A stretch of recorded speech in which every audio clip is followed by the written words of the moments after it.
Hello everyone, here Chris Capri, founder of Second Skies. Today's lesson comes out of a request from one of our subscribers.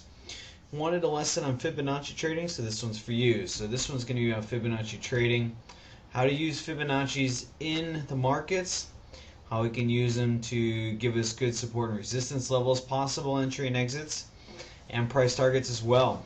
So Fibonacci is a mathematical tool.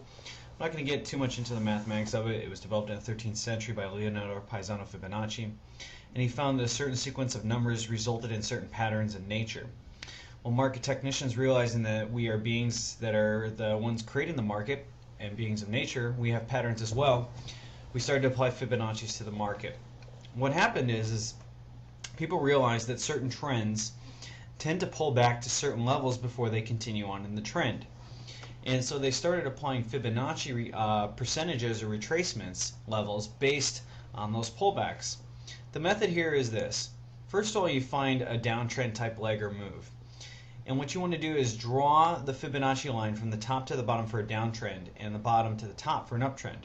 We're focusing on the downtrend here because we believe the Aussie yen is going to be selling off. You draw from the top to bottom and it creates those dashed lines across there. Those are the Fibonacci retracement levels. The three most commonly used are 38.2, 50%, and 61.8. There are other levels, but these are the most popular, and these are the ones most commonly used. And since technical analysis is a tool of popularity, our tools made of tools of popularity, we go with the most popular levels as well. What we're looking for is we're looking for an impulsive sell-off followed by some sort of corrective move of some sort here. Notice how in about a day's worth of time here, the pair sells on from 102.40 all the way down to just sub 100. That's 240 pips in a day. That's a very extreme sell-off for this pair in terms of daily range. Then from there, over the next 12 hours, it bounces from about 99.80 all the way up to 101.75. So about 100 pips in an hour, or in a half a day, but in a whole day it went 240 pips. So this is impulsive, this is corrective. Half the time and not even half the move there. It's actually 1/3 of the move. So that means there's less force behind this move. We draw Fibonacci's and we look for this pair to stop at certain retracement levels. Here it stopped just right around the 38.2 fib level. It actually went, if we zoom in just a little bit here, it actually went just a handful of pips past it here. And so generally what we do is we look for some sort of confirmation as well via another indicator that this is a place of resistance here. Either an upper Bollinger Band starting to move horizontal like it is here, or a declining histogram as it actually increases in price, our intraday oscillator is decreasing as well. We'll look for something of that sort to give us additional confirmation, as we do not get in on just Fibonacci's alone. Granted, there are great support and resistance levels, but we need other indicators to get in. Now the theory in terms of profit targets is there's something called Fibonacci extensions. That means that if the pair stops at the 38.2%, it should go to the 138.2 extension. If it stops at the 50, it should go to the 150 extension. And if it stops at the 61.8, it should go to the 161.8 extension. If you believe that it's going to stop at the 38.2, I always suggest putting my stop above the 61.8. If you believe it's going to stop at the 50, then I suggest putting my stop at the 78.6. You can calculate that by measuring the distance between these two and then adding those pips on top. If you believe the 61.8 is going to hold it, and that's where your indicators show you that that area is going to hold, then I put my stop above the 100. General method is I use two lots, using my first slot to target the initial portion of the end of the move here, in this case the swing low. That'll be taking profit on my first slot, and once I do that, I bring my stop to free. Then from there, my second target will be the extension. So since we're stopping at the 38.2, we have 5 hours just sitting here right at the 38.2, then we'll go just past the 138.2 extension. And that's exactly what happens, as you can see right here. Sells off over about a day's worth of time and hits the 132 extension, and actually spends about 8 hours treating this as support before it produces some kind of bounce. Now we notice that we have another impulsive sell-off followed by a corrective sell-off here. So this means we should try and draw another Fibonacci tool in this one as well. So we draw from the highs to the lows, and actually I would actually draw from this portion of the move because this is really where the leg sold off. And so here we have the corrective move and then touch up and then boom, sell off right there. That's where the impulsiveness started. You got about 10 hours of selling and you got about 15 to 20 hours of buying here, but notice impulsive corrective move here and we're running into the Bollinger Bands, which is moving horizontal. Also notice how as price is increasing, the MACD histogram is subtly declining here. So this should give us an impetus to go short at the 50% level. What I usually do is I wait for one candle at least after I've had several indicators, either a Bollinger Band or a histogram or something showing me this is going to be a place to go short or continuation of the trend. I wait for the candle to close and then I get in on the open of the next candle. Let's follow this trade and see how it works out. Here we have a little bit of a bounce, tries to come back, doesn't quite do it. And then look at these candles right over here. 2 candles, 2 hours, closing right at the top here. Small wicks past it, but not getting past the 50% fib here. And so here they are. Ooh, interestingly enough, we do test the 6018. Now take a look at where the 6018 is lining up.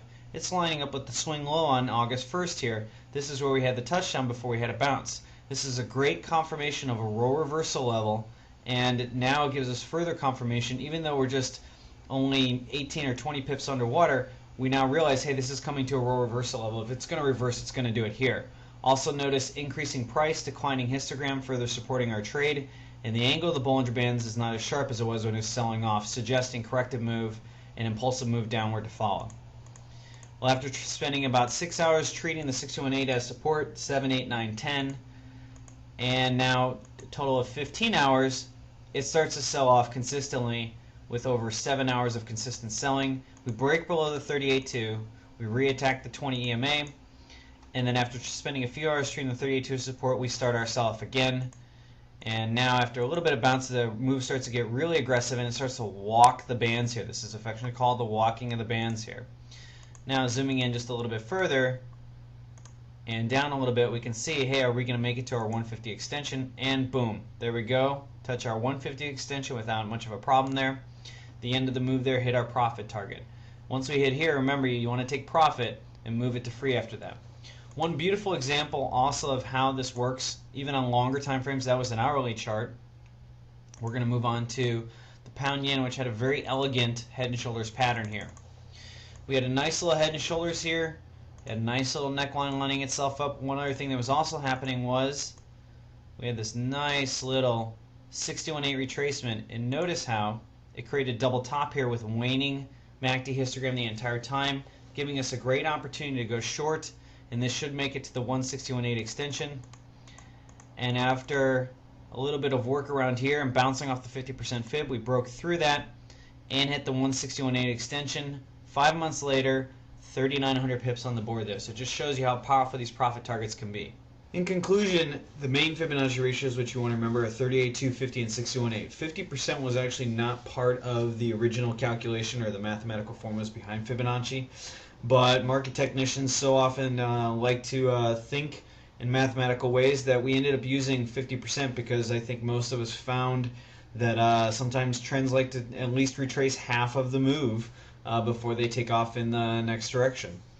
Other things to notice about it: if the trend holds its directions, Fibonacci retracements along with other indicators should take the position to the extension as long as that trend continues on, and it's usually great price targets. Extensions themselves are created by adding 100% to the retracement level. Thus, if it stops at the 38.2 retracement fib level, it should go to the 138.2 extension, 50% should go to the 150, and 61.8 should go to the 161.8 extension. One other thing to note is fib levels themselves are not sole reasons for entering a position. Look for combinations. Look for them to be supported by indicators, oscillators showing divergence, other support and resistance levels, pullback areas. Look for there to be something else, but do not take fib levels as trades in and of themselves. You want them to have multiple things that are supporting it. And the last thing to use is, or to note, is that they're great if used during corrective moves, which follow after an impulsive move. So if you have a nice impulsive up or down move, if you see that the price action after is corrective, pull the fib, and if you see it going to a retracement level along with other indicators in combination, that usually often leads to a great area to get in and out of the position. Okay, so for some of you there that are looking to take your training to the next level, we specialize, and I specialize in private education and mentoring. I like to pour all my energy into a trader inside 1 month and take them from wherever we're at to a level of profitability inside a month. I do this every single month to traders all the time, no matter what their level is. Where does this trading actually come from? Well, some of the systems that I'm teaching are all part of the 2S Sniper system. Maybe you don't want the private education, but you're looking for a systematic way to trade. This will save you 2 to 3 years worth of work, and it'll give you a professional, institutional grade strategy way to trade the markets. And so this way it'll save you time and money because you won't have to do the research. The system does it for you. If that's something you're interested in, the sniper system is the way to go. Some people also like trade signals and live market analysis, to talk to somebody and get feedback throughout the week. I give 2 of those throughout the week. Now, if any of these services sounds interesting to you, email me info@2ndskies directly, or you can visit our website, www.2ndskies.com. Until then, good hunting, everyone.